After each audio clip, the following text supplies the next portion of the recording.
let's move on. I want to talk about something more broad than the individual games themselves.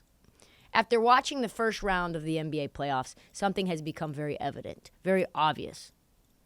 Playoff seeding doesn't matter anymore at all. There was a time where teams would scratch and they would claw to try to get home court advantage in the playoffs. I mean, after all, we've been told for decades that having home court is the difference between life and death, between Cancun and a deep run in the playoffs. That's just not true anymore. That's not. The Miami Heat were a play-in team. Not just a play-in team. They lost their first game in the play-in tournament.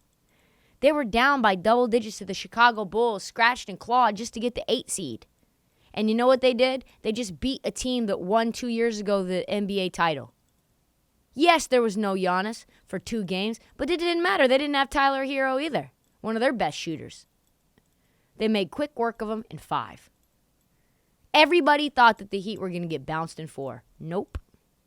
Duncan Robinson has emerged from the crypt. He had 14 threes in 4 games after the Tyler Hero injury. 14! Steph Curry, his performance, Jimmy Butler's performance was pretty good too. 56 points.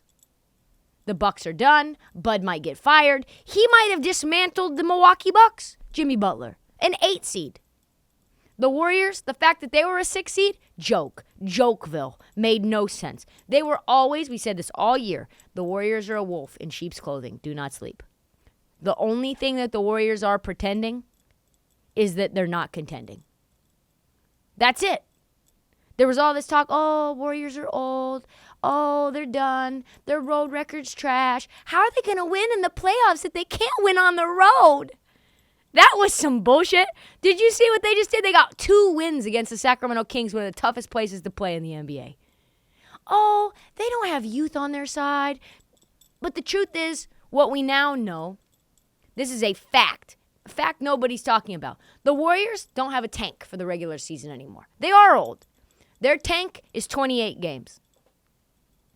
The amount of games that the playoffs are. That's their tank. We'll give you some good games in January. Maybe we'll see you a couple of good games in February.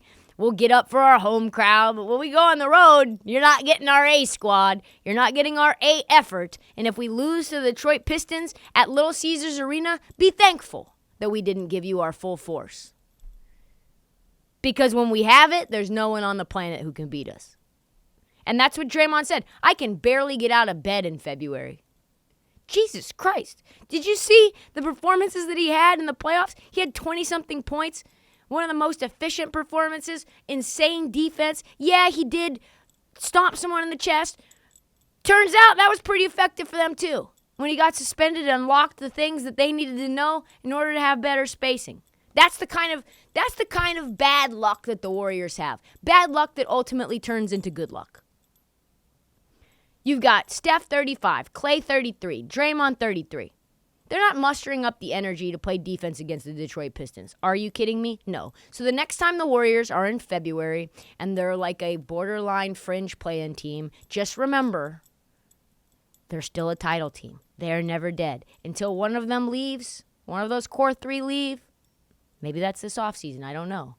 And they have Kevon Looney, who I think may be the best center we've ever seen. The best rebounding small center. Kevon Looney has had as many 20-plus rebound games in the first round of this playoffs than David Robinson, Hakeem Olajuwon, Karl Malone, Dikembe Mutombo, and Bill Walton had in their entire playoff careers. Just shy of 128, which is Bill Russell for most all time. That's unbelievable. There were people who'd said it, not me, said Sabonis would eat Kevon Looney for lunch. No, sir. Sabonis got eaten for lunch from Kevon.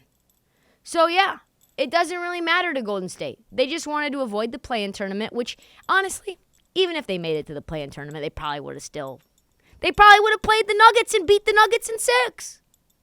This is the potency that is a team that is built for the playoffs.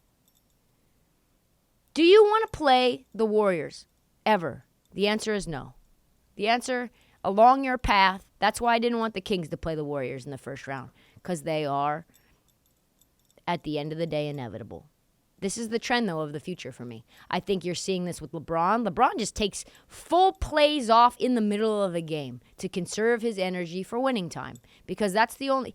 We're not going to go. They're not robots. Their tank isn't just completely unlimited where they can be their Game 7 fourth quarter winning time South in the middle of a random Tuesday game against some bottom feeder team. Absolutely fucking not. Remember when LeBron James broke the scoring record and they lost to OKC and we thought that was meaningful in any way? It was not.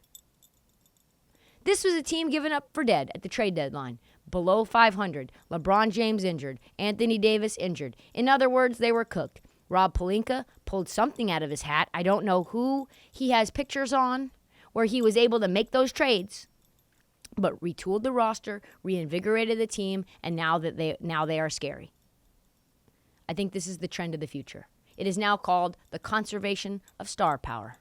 All of this means the regular season is just not very meaningful anymore. Doesn't mean it's not fun. It doesn't mean teams can't build on regular season success.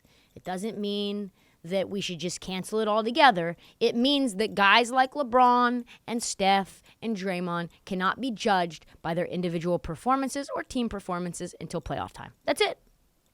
Because if you can go off for 50 in a Game 7 after being embarrassed and straight up flattened in Game 6 on the road, who gives a fuck what you do in February? Who cares? That's going to mean skipping Tuesdays against Utah and not really trying that hard till April. That's it. That's the takeaway.